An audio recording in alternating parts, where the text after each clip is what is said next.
affiché. Alors aujourd'hui, on a un live un peu spécial. On va avoir Judith qui devrait arriver. La voilà. Bonjour Judith. Bonjour Noémie, ça va? Ça va et toi? Ça va, ça va.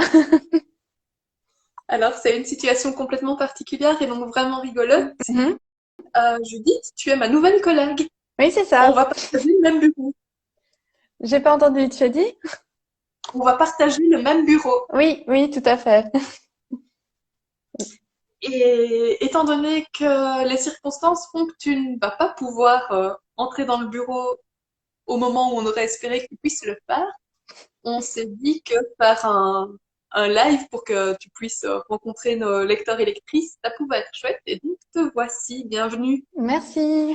Oui, je pense que c'est une bonne idée de, voilà, faire des présentations comme ça. Et puis, au moins, ce sera pas bizarre à la fin du confinement que tout d'un coup, vous ayez une nouvelle personne qui apparaît. Alors, il n'y a pas encore grand monde qui est là, et j'ai oublié ma montre, évidemment.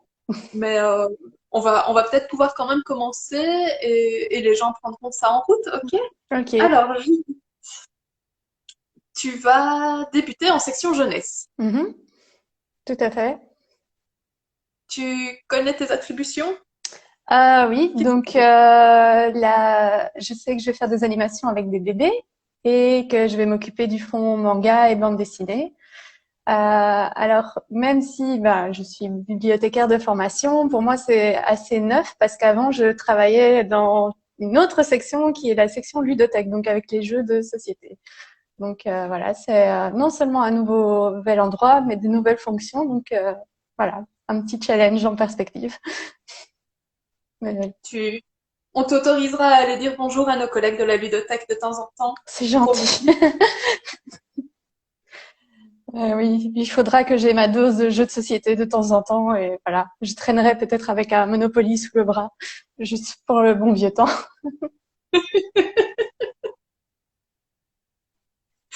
Euh, pardon, je bug, je commence à avoir du mal à trouver mes mots, c'est compliqué. C'est des lives. Du coup, oui, tu vas entre autres t'occuper des BD et mangas de la section jeunesse. Mhm.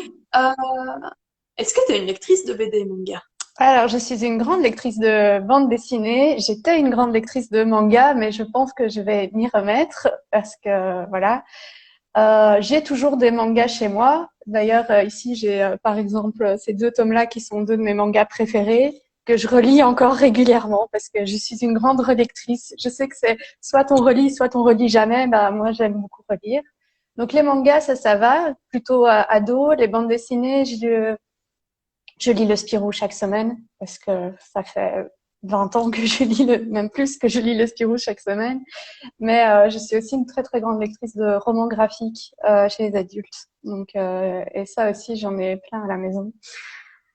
Comme quoi avoir une bibliothèque à, sous la main, ça n'aide pas non plus le portefeuille parce que Pas forcément. non, pas forcément. Je n'ose pas montrer ma bibliothèque où je fais du tri régulièrement, mais elle est tout le temps remplie. C'est fou. Ouais, moi par contre j'en ai peu des livres chez moi. Enfin après c'est mon point de vue quand on sait le nombre de livres qu'on a à la bibliothèque Pixel et donc évidemment on ne sait jamais en avoir autant. Mais c'est vrai que j'en ai pas beaucoup parce que j'ai déménagé, que je vais encore déménager bientôt. Du coup je me suis dit que j'avais pas envie de porter tout ça. Et donc là je me retrouve un peu embêtée. Je t'avoue que je tourne et que je suis une relectrice pour certains livres mais pas pour tous. Et donc par exemple, je relis Harry Potter assez régulièrement, ça c'est certain. Ouais. Et quand j'arrive plus à trouver des bons livres, et je trouve que j'ai souvent des cycles où je vais lire des choses très très très bien pendant quelques temps, et puis je ne vais avoir que des trucs que j'aime pas. Et donc pour ce cycle, souvent je relis un livre que je connais, comme ça je suis sûre que ça va aller.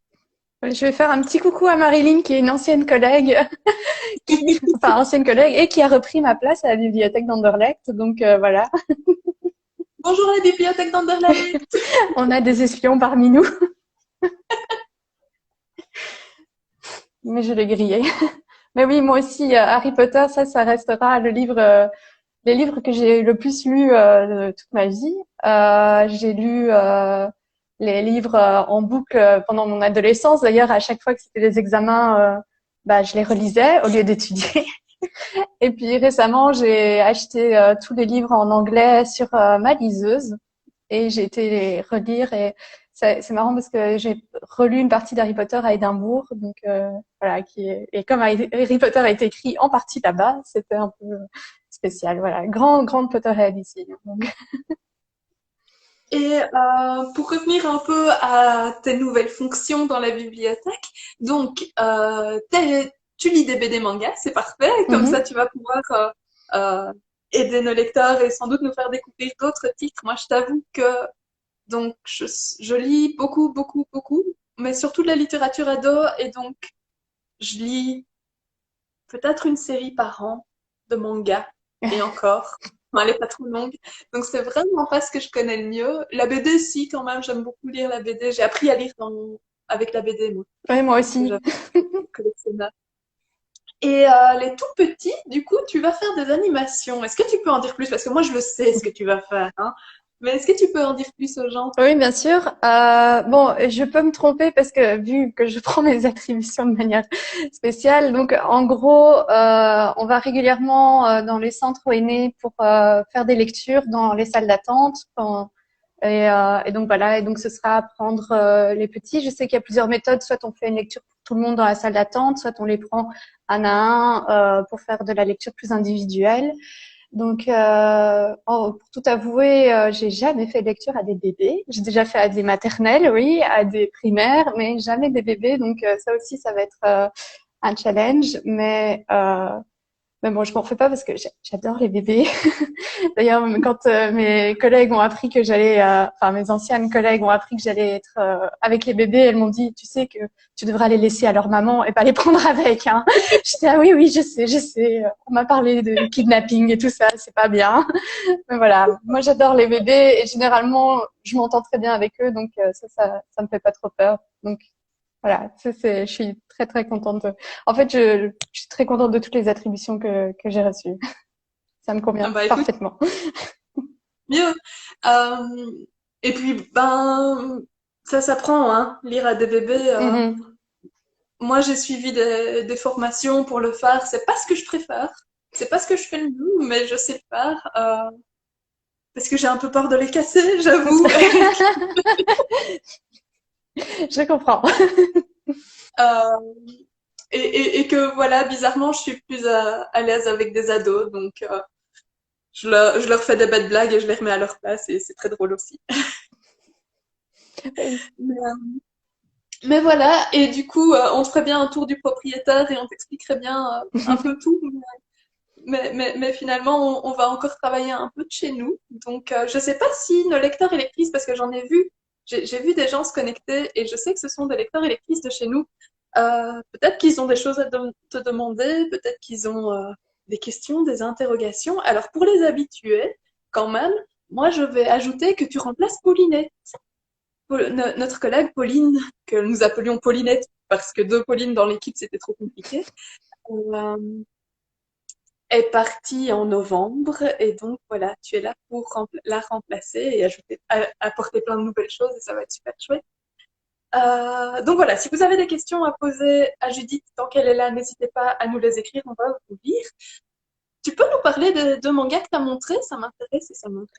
Alors, je vais commencer par le classique Fruits Basket, qui est quand même, je crois, si on connaît les mangas pour filles, on connaît Fruit Basket parce que ouais, c'est iconique. Donc, c'est une série un peu longue. Il y a quand même 23 ou 24 tomes, je pense. Oui.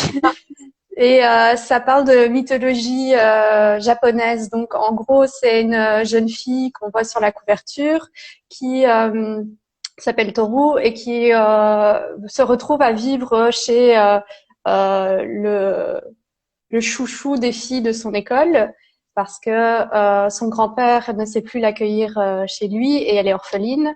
Et elle découvre que cette famille a un secret, c'est que chaque membre de la famille est hanté par les animaux enfin, de la mythologie astrologique japonaise. Et donc voilà. Et donc si ces personnes hantées se font toucher par quelqu'un du sexe opposé, ils se transforment en cet animal. Donc c'est un gros secret à garder et tout ça. Et voilà. Donc et ça oui, je relis régulièrement. D'ailleurs, quand tu m'as demandé de faire ce live, j'ai été le chercher sur ma table de nuit parce que je suis en train de le relire en ce moment même. Voilà, donc ça c'est Fruit Basket. Ensuite, j'ai Alice 19 qui est écrit par Yu Watase, qui est mon auteur de manga préféré, donc ma mangaka préférée. Et ça, c'est, je crois, la série que je préfère. C'est pas celle avec laquelle j'ai découvert, mais c'est la série que je préfère. Ça, c'est que 6 tomes. Et c'est sur Alice, en fait, qui est une petite jeune fille qui a beaucoup du mal à exprimer ce qu'elle pense, qui est renfermée, qui parle pas beaucoup et tout ça. Et elle découvre, en fait, qu'elle a des pouvoirs grâce à la force des mots. Et donc voilà, donc c'est tout sur le fait de pouvoir s'exprimer, dire les choses et tout ça. Et ça m'a beaucoup parlé quand j'étais ado et ça me parle encore maintenant parce que voilà, bah, c'est le genre de problème que j'ai à savoir m'exprimer. Et donc voilà, et donc c'est tout ce côté du voilà, ce qu'on dit est important, mais c'est pas pour autant qu'il ne faut pas le dire. Donc c'est les 2 mangas que j'avais préparés, mais j'en ai encore dans ma bibliothèque. Et j'ai hâte d'en découvrir de nouveaux parce que maintenant, comme ça va être une de mes fonctions, ben, je vais être obligée de lire des mangas. Ça va être dur, mais je vais le faire. Je suis vraiment désolée pour toi. C'est la vie, hein. Qu'est-ce que tu veux? Si ça peut te rassurer, je ne pense pas que tu sois obligée de lire les 90 et des tomes de One Piece. On va pas t'obliger à tous les lire. Je lirai quand même au moins 5 premiers pour voir un peu de quoi ça parle parce que j'en entends tellement parler et voilà, je suis quand même très très curieuse. Mais je sais que de manière générale, les mangas pour garçons me plaisent moins. Alors, je sais, c'est très genré de dire manga pour filles, manga pour garçons, mais c'est comme ça. Enfin, les Japonais ont même un terme spécifique. Voilà, les filles c'est shoujo manga et les garçons, je ne sais plus quoi, shonen, je crois. Shonen. Ouais, c'est ça. Et voilà. Et moi, je lis que du shoujo. C'est ce que je préfère. Mais je vais me mettre au shonen. Les One Piece, il faut que je les lise un peu. Naruto aussi. Même Détective Conan et tout ça que j'ai jamais lu, qui sont des grands classiques. Alors, petit tips pour les avoir chez nous, il va falloir que tu les réserves. Je me doute. Je me mettrai sur la liste d'attente et j'attendrai les 6 mois qu'il faudra pour les avoir. Non, l'avantage chez nous, c'est que bah, on a, comme dans beaucoup de bibliothèques, j'imagine, tout un réseau de lecteurs assidus de manga. Et c'est souvent des lecteurs qui viennent tous les jours. Mhm. Donc, vraiment, c'est des fonds qui tournent beaucoup et qui tournent très très vite. Donc, les gens qui réservent des mangas, souvent, ils ont de la chance parce qu'ils reviennent assez vite. Alors, pas dans tous les cas, évidemment, hein, mais c'est assez régulièrement le cas. Je vois que personne n'a de questions à te poser. Alors moi, j'en ai 350 millions, mais je me dis qu'on va peut-être éviter de faire connaissance complètement en live. Oui, on va rester dans le professionnel peut-être. Je veux bien parler de mon fruit préféré, mais peut-être pas mon pire souvenir d'enfance. En tout cas, pas aujourd'hui. Je serais incapable de te le dire comme ça aussi. Il faudrait que je prépare ce genre de questions. Allez, quand même une question importante parce que tu vas tu fais partie de notre équipe. On va arrêter de le dire. Tu es enfin là, et donc tu fais partie de notre équipe. Est-ce que tu aimes manger? Ah, j'adore manger. Ça. C'est bon, tu restes avec nous. J'ai une ancienne collègue qui rigolait souvent parce que, bah, comme je vous l'ai dit un peu subtilement, j'adore faire de la pâtisserie et voilà. Et donc à chaque fois que je ramenais à manger à la bibliothèque, c'était mais tu es vraiment une fille à marier. Donc voilà, oui, je vais vous ramener de la pâtisserie parce que y a rien à faire. Toute seule, je ne sais pas manger un brownie entier ou un gâteau en entier. Donc, et mes biscuits, je les fais par 50. Donc voilà, attendez-vous à beaucoup de kilos en trop à cause de moi. J'ai vu que Marie s'était connectée. Marie, elle a été stagiaire chez nous pendant quelques temps. Je vois Katia qui est tout à fait d'accord avec toi. Donc tu vois, tu parles aux bonnes personnes. il n'est pas rare que à la bibliothèque, quand on arrive, alors l'équipe est souvent complète vers 9h30, on commence à parler de nourriture. Ouais, Juste ici. oui, Ouais. c'est une des meilleures discussions du monde. C'est qu'est-ce que tu as mangé? Qu'est-ce que tu vas manger? Qu'est-ce que tu aimerais manger maintenant? Voilà. Et qu'est-ce que tu as fait hier? Et qu'est-ce que tu as fait avant-hier? J'ai pas d'idée, qu'est-ce qu'on peut faire? C'est, voilà, si tu m'avais dit que tu n'aimais pas manger, je me serais vraiment demandé de quoi on allait bien pouvoir parler, toi et moi. Visiblement, on n'est pas bavardes, ni l'une ni l'autre, donc ça va être. Bah oui, oui, oui, forcément. Très, très compliqué. En plus, il n'y a pas vraiment d'atome crochu là. C'est compliqué. Non, enfin, tous les bouquins, franchement, merci, mais non merci. Donc, Oui, c'est ça. Bibliothécaire, au final, c'est pas une vocation, c'est juste, c'est alimentaire, quoi. bien sûr. Ok, super. Mais est-ce que tu as encore d'autres choses que tu as envie de dire aux gens? Euh, Trucs bah, que tu avais préparés ou, oui, j'avais préparé quand même quelques petits livres pour montrer un peu le genre que je lis, parce que je trouve que c'est important de savoir vers qui un peu se diriger dans la bibliothèque, parce qu'on lit pas tous la même chose et du coup on sait pas toujours tout conseiller. Moi, il y a des fois où je me retrouve devant une colle et voilà, et donc je dois appeler une collègue à l'aide, genre toi qui lis ça, est-ce que tu pourrais conseiller? Et donc moi mes goûts sont assez éclectiques. J'aime beaucoup la littérature pour jeunesse. Ici j'ai préparé 4 livres jeunesse que je présente. Enfin bon, il y en a 3, allez 2 que je vais pas devoir vraiment présenter, mais voilà, donc c'est comme on en parlait, Harry Potter évidemment.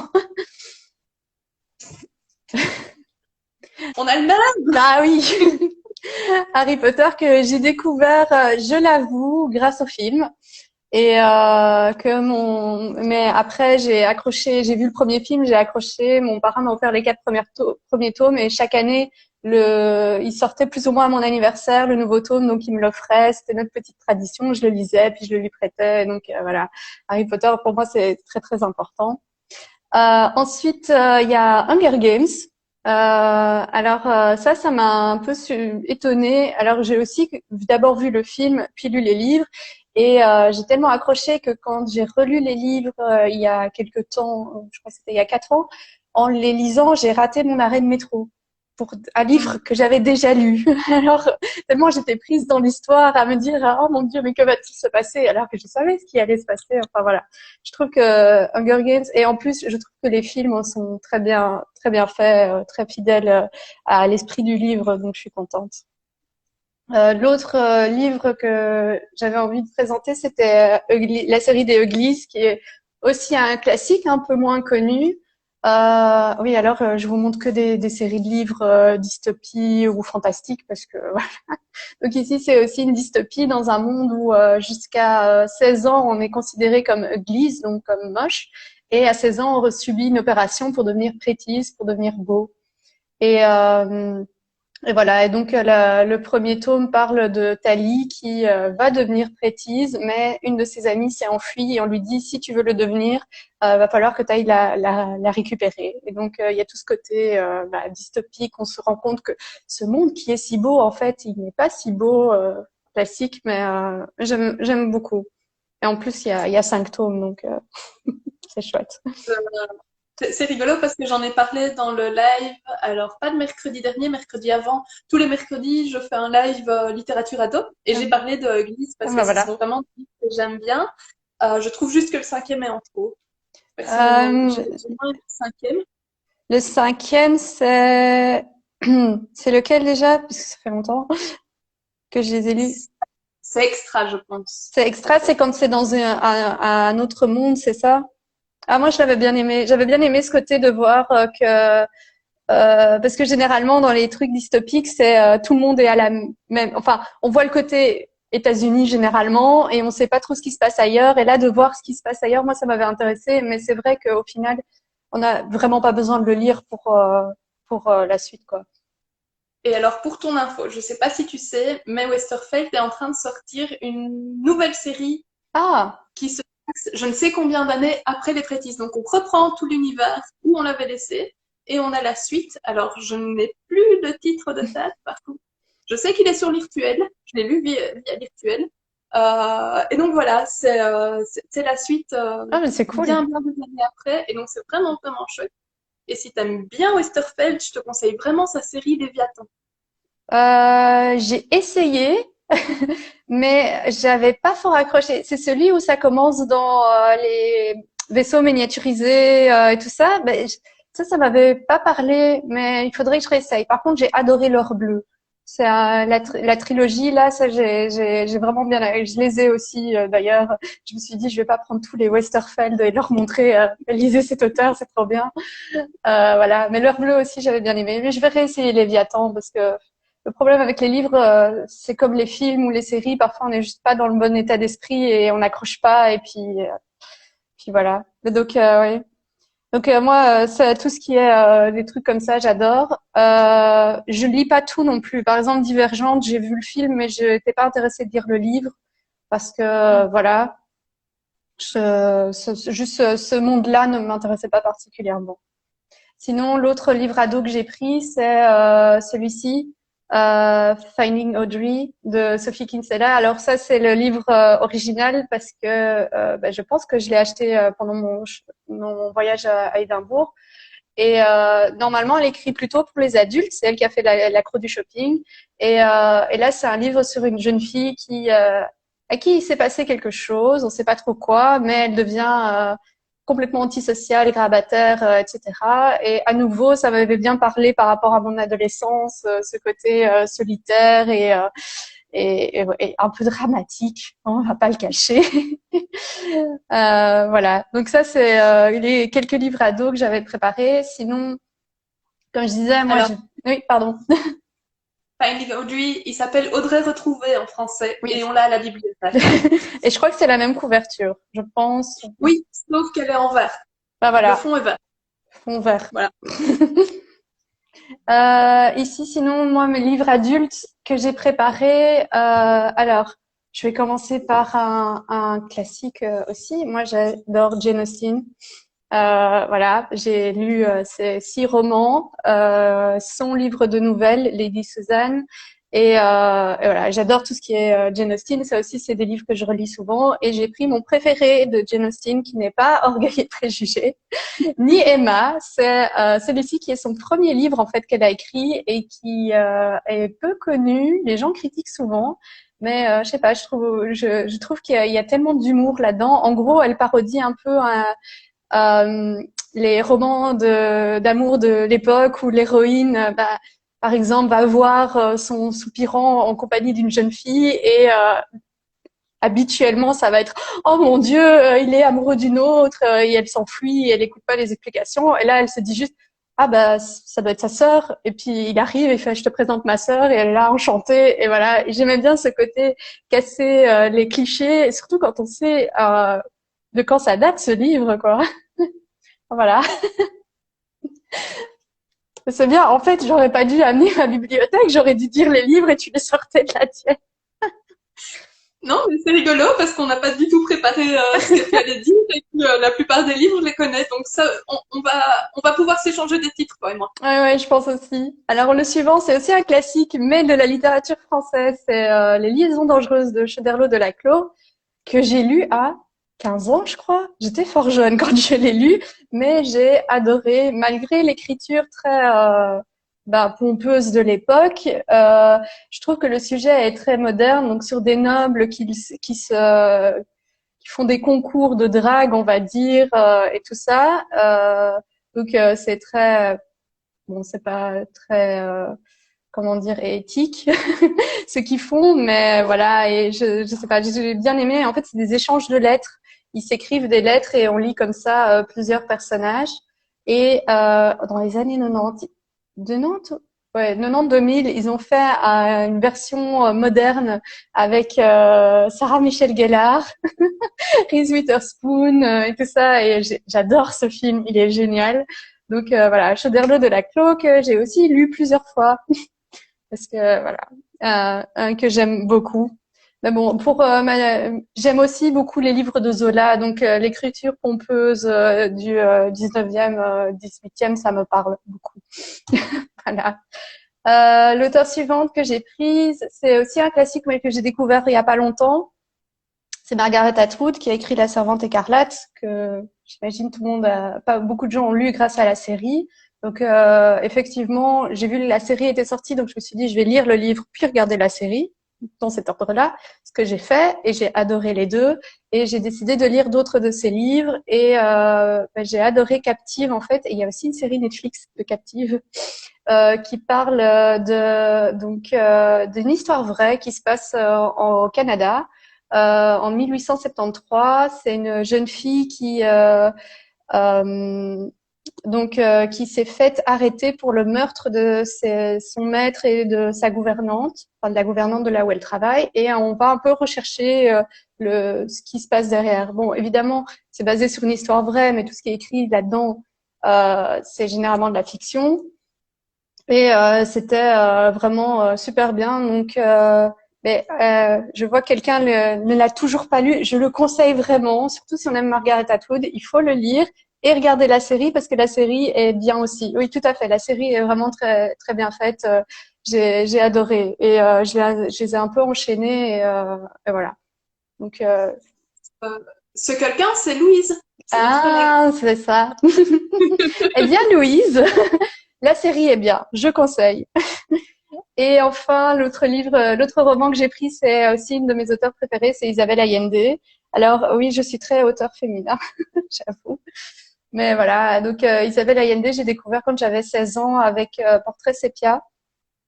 Et j'ai complètement accroché vraiment. Et régulièrement, j'achète un de ses livres, que ce soit un vieux ou un récent. Et voilà, et Inès de mon âme, c'est un de ceux que j'ai préféré. Le truc, c'est que elle fait du réalisme magique, donc qui est un type d'écriture d'Amérique du Sud assez spécial où on est dans la vie de tous les jours, mais il y a des choses un peu magiques qui se passent et c'est juste accepté tel quel. Et généralement, c'est pas le genre de littérature qui me plaît. Par exemple, j'ai essayé de lire Le cœur cousu et ça n'a pas été. Mais par contre, avec elle, je trouve que ça marche très bien et son écriture est très poétique. Mais enfin voilà. Donc pour moi, Isabelle. D'ailleurs, quand j'étais en études de bibliothécaire, j'ai dû faire un travail sur un auteur et c'est elle que j'ai choisi parce que voilà, c'est un gros coup de cœur. Donc voilà, un peu quelques exemples de romans adultes. Et voilà. Et j'ai aussi quelques bandes dessinées. Et après, j'arrête de montrer des livres, c'est promis. Pas de problème. Juste, je rappelle aux gens qui doivent pas se tracasser parce que on, on se charge de faire des petites bibliographies à chaque fois de tout ce dont il a été question pendant les lives. Et donc, si vous n'avez pas le temps de recopier des titres, si vous voulez vous souvenir, mais que vous risquez de ne pas vous en souvenir, toutes les bibliographies pardon, sont visibles tant sur notre story permanente, sur notre page Instagram, que dans un album sur Facebook. Donc voilà, vous y avez accès, ne vous tracassez pas, profitez de tout ce que Judith est en train de vous expliquer, et puis pour les titres, vous verrez plus tard. Et donc voilà, les BD que j'ai préparées. Bon, chez moi, j'ai pas beaucoup de BD jeunesse, j'avoue. Je les emprunte et puis voilà. Mais j'ai quand même craqué. J'ai acheté la BD d'Ad, qui est voilà. Pour moi, j'ai découvert ça il y a pas longtemps et enfin il y a pas longtemps, comme il y a quelques années quand même. Le temps passe vite. Et juste, j'adore les dessins, j'adore les histoires qui sont drôles et ce côté aussi de voir un père célibataire avec toutes ses filles, ça change, je trouvais des clichés. En plus, moi, donc je viens d'une famille où on est trois filles, donc j'aime bien ce côté le papa avec ses trois filles. Enfin, ici, il en a plus que trois, il en a quatre, mais voilà, il y a tout ce côté-là un peu. Le papa et ses filles que j'aime beaucoup et voilà, et l'humour est chouette, donc Dad, gros coup de cœur. Ensuite, j'ai plutôt des donc romans graphiques. Oui. J'en profite, je fais des liens. Hier, le live que j'ai fait, c'était entre autres, je parlais des podcasts que j'écoute. Et Bayard Jeunesse fait un podcast qui s'appelle Histoire de jeunesse. Mm-hmm. Et il y a l'interview de Nob qui Ah, fait cool. Dad. Donc si ça vous intéresse d'aller l'écouter, n'hésitez pas. C'est vraiment super intéressant et il parle de la cantoche, il parle de Dad, il parle de Mamet. C'est vraiment super chouette à écouter. Donc voilà. C'est vrai que c'est ça qui est impressionnant, je trouve, avec cet auteur, c'est que donc déjà il fait des dads genre en continu, j'ai l'impression, parce que toutes les semaines dans Spirou il y a un nouveau dad et il les sort comme ça. Et en plus, comme tu dis, il fait Mamette, il fait aussi la cantoche, il fait aussi des petites histoires par-ci par-là dans les pages du magazine Spirou. Donc, enfin, je me dis, mais comment fait-il? Donc voilà, mais c'est cool. Moi, ça m'intéresse aussi. J'irai écouter le podcast aussi. Euh, Franchement, si quand on aime les histoires, histoires de jeunesse de chez Bayard, ça vaut vraiment le coup d'aller les écouter. La première saison, c'est des auteurs de romans et des auteurs et des autrices de romans.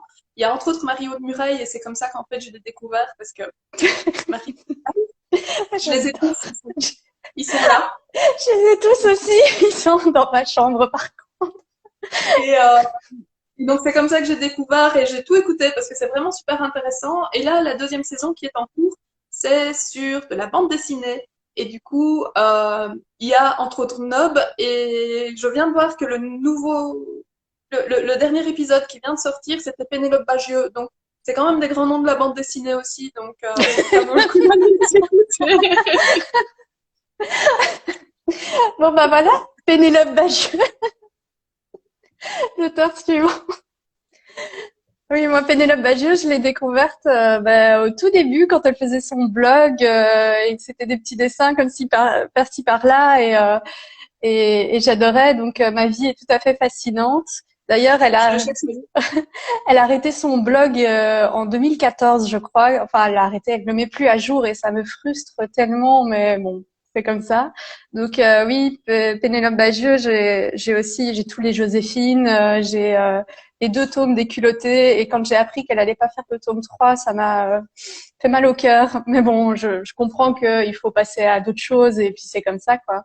Donc oui, j'avais présenté les culottés qui donc est un album sur des femmes qui ont changé le monde à leur manière. Alors parfois c'est des tout petits trucs auxquels on ne pense pas, et d'autres fois, il y a évidemment des cas connus dedans, comme par exemple Joséphine Baker qui est dans le tome 1.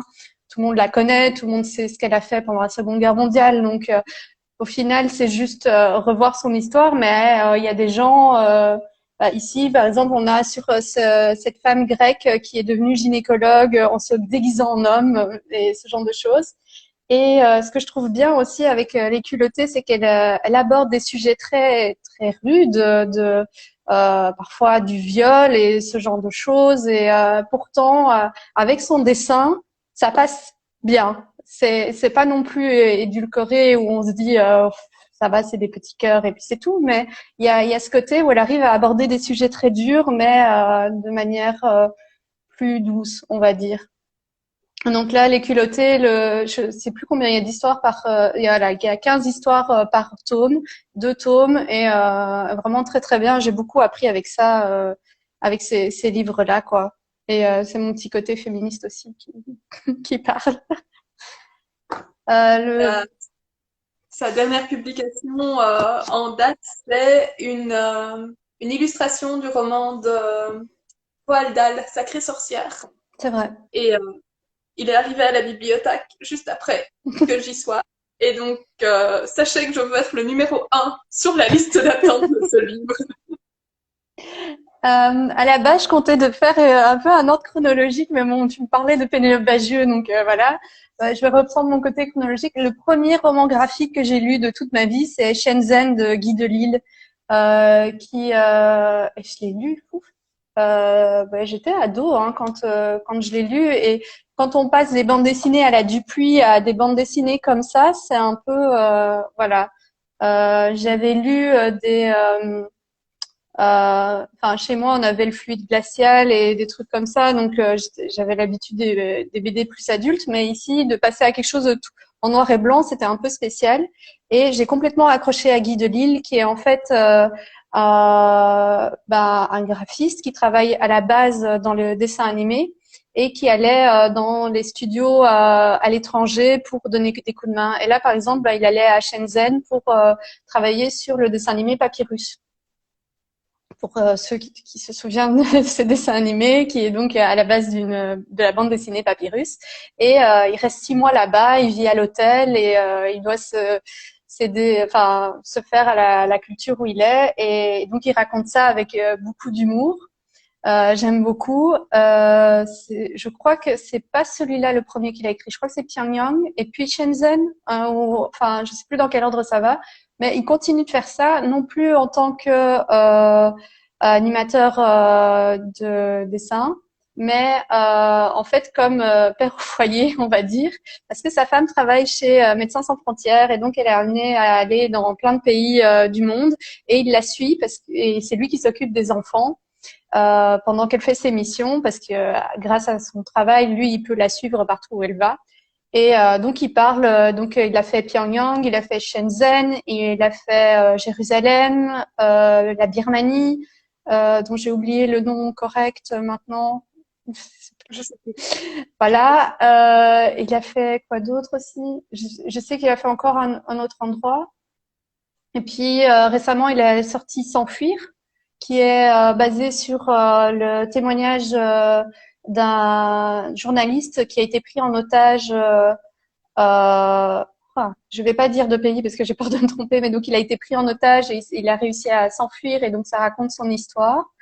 Et il a aussi sorti une petite collection qui s'appelle Le Guide du mauvais père, qui est juste hilarante où il raconte des anecdotes avec ses enfants et voilà et comment il est un mauvais père.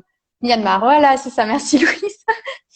Et donc, il explique par exemple comment il a fait croire à sa fille que si elle avalait des pépins de pommes, elle allait avoir un arbre dans son ventre et que ça l'a traumatisée. Et au lieu de la rassurer, il joue là-dessus. Enfin, ce genre de choses assez drôles où on se dit, j'espère qu'il n'est pas vraiment comme ça avec ses enfants, sinon ils sont traumatisés à vie. Mais en tout cas, nous, ça nous fait beaucoup rire. Donc ça, c'est Guy Delisle.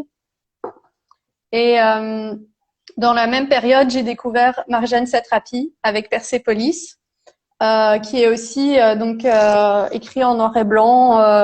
Et je trouve que la façon de faire est un peu similaire, même si c'est des sujets différents. Et donc, il parle de Marjane Satrapi, qui est une Iranienne qui a vécu en Iran jusqu'à ses 14 ans. Quand la guerre a été trop forte chez elle et du coup ses parents l'ont envoyée vivre en Autriche chez une amie de la famille et alors elle a dû aller à l'école au lycée français parce qu'elle elle suivait déjà les cours au lycée français en Iran et donc elle raconte un peu ce que c'est déjà d'être élevée dans un pays en guerre puis ensuite d'être étrangère en Europe et puis revenir dans ce pays en guerre alors qu'elle a eu une vie privilégiée entre guillemets parce qu'elle n'a pas connu la guerre mais c'était pas facile pour elle non plus et donc voilà elle raconte toute sa vie. C'est 4 tomes ici, moi j'ai l'intégrale mais normalement c'est 4 tomes, on peut voir les 4 couleurs en plus des tomes. Et c'était aussi très très intéressant. Elle a écrit d'autres livres aussi que j'aime beaucoup, par exemple Poulet aux prunes qui parle de l'histoire d'un musicien et voilà, elle a aussi son Persepolis a été adapté en dessin animé d'ailleurs qui a reçu des prix, je crois qu'il a reçu le prix du Festival de Cannes si je ne m'abuse, quelque chose comme ça. Très bonne autrice et très très bon dessin animé, mais j'avoue je l'ai pas vu, il faut que je le voie encore. Et enfin le dernier que je vais vous présenter, c'est aussi un grand classique, c'est L'Arabe du futur de Riyad Sattouf. Mon père achetait le Charlie Hebdo chaque semaine et il y avait La vie secrète des jeunes dedans que j'adorais, qui est dessiné par Riyad Sattouf. Où en gros, son idée c'était si il voyait quelque chose de marrant dans le métro entre deux personnes, il le dessinait. C'était très anecdotique. Et c'était des petites phrases de dialogue et tout ça. Et à chaque fois, ça me faisait beaucoup rire. Et puis, il y a des fois où j'étais dans le métro avec quelqu'un en train de papoter et je me disais, oh mon Dieu, si Riyad Sattouf était près de nous, d'office, on serait dans la rubrique parce que ce qu'on dit est tellement hors contexte, paraît tellement ridicule et voilà. Puis après, il a écrit d'autres bandes dessinées. Il a fait un retour au collège que j'ai beaucoup aimé. Et puis, il y a quelques années, il a sorti donc L'Arabe du futur, qui est un livre autobiographique, en fait, et où il parle de sa vie parce que lui, il est à moitié syrien. Donc, son père est syrien. Il est venu étudier à Paris, où il a rencontré la mère de Riyad. Et ils se sont mariés, ils ont eu Riyad, ils sont allés vivre en Syrie, puis ils sont revenus en France, etc. Et donc, il parle un peu de tout ça. Et chaque tome est de plus en plus volumineux, c'est chouette. Et surtout de lire tout ça qui se passe, ça commence quand il est tout petit. Ici, bon, le tome 1 et 2, je les ai pas encore, je les ai lus à la bibliothèque, mais ça commence dans les années, fin des années 70, je crois. Ici, le tome 3, donc c'est entre 85 et 87. Et du coup, c'est marrant de voir, enfin marrant, c'est intéressant de voir ce pays il y a tant de temps, alors que maintenant, on a une autre vision de la série avec tout ce qui s'est passé, quoi. Et donc, j'attends le tome 5 avec impatience qui doit sortir au mois de septembre, normalement. Il a aussi écrit les cahiers d'Esther que je trouve magnifiques. Donc, son idée, c'est il appelle régulièrement la fille d'amis à lui, et tout le monde est au courant de ce qui se passe, évidemment, et il lui demande de raconter des histoires de sa vie, et il les met en dessin, et c'est mignon de voir Esther qui grandit, et aussi ses réflexions sur l'actualité, sur les stars et tout ça, et traduit aussi par un adulte, Riyad Sattouf. En plus, voilà, il y a des choses que je connais et que lui ne connaît pas, et du coup c'est marrant de voir comment il le retranscrit et ce genre de choses. Et voilà, donc c'est aussi ce genre d'auteur qui parle de sujets très difficiles, mais au final qui le fait passer très bien sans tomber spécialement dans le pathos, mais sans non plus édulcorer les choses, quoi. Ah, voilà. Bon, j'ai beaucoup parlé, j'ai beaucoup présenté. Je promets, j'ai plus rien. Tous mes livres sont passés de la gauche à la droite. Ils sont tous là. Non, mais c'est parfait. J'espère que ça aura permis à nos lecteurs et lectrices de faire un peu plus connaissance avec toi. Et voilà, nous, on se réjouit de réouvrir la bibliothèque et de commencer à faire le prêt ensemble et de pouvoir papoter en vrai et de pouvoir manger les fameuses pâtisseries dont tu as parlé parce que on n'oubliera pas. J'avoue, pour le moment, j'ai plus de beurre, donc c'est à la margarine, c'est pas pareil. Je promets d'acheter du beurre pour vous. Mais un tout grand merci. Bienvenue dans l'équipe, évidemment. Merci. Et à bientôt. À bientôt. Merci de Salut. m'avoir accueilli. Au revoir. Avec plaisir. Au revoir.